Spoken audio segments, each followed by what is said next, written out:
What happens when your project's over budget, and what do you typically do to fix that? For most people, overruns get discovered at the end of the project when it's too late and you're already in bad shape. But if you adhere to some basic time tracking methodologies, you can avoid this problem and figure out far before your peers typically do that you've got a problem.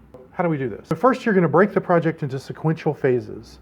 There's usually some upfront phase like requirements gathering, and then there's design, then there's the coding and the testing, the debugging, the documentation, the shipment phases. Included in each one of these phases, there's going to be an estimate for how long does it take to complete this phase, from which we build the estimate of the overall project. You want both a number of man hours or person hours, and you want calendar time. If the early parts of the project go over budget, if you were expecting it to take 100 hours to do your requirements document and it takes 110 hours, what you're going to find out is that the project continues to be behind all along. The good news is that you found this out early, so you've got a problem day one, and you're finding it out on day two instead of on day 102, and that's what we're trying to accomplish here. Everybody always seems to think, oh no, we're going to make it up later.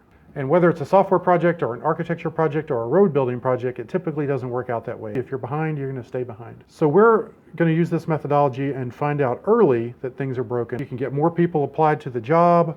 You can renegotiate things with the client, whatever you got to do to get things back on track. That's really the basic idea. Also, the resource management capability. We don't want to have the resources get yanked out from under us in the middle of the project. That's a really common complaint that project managers have.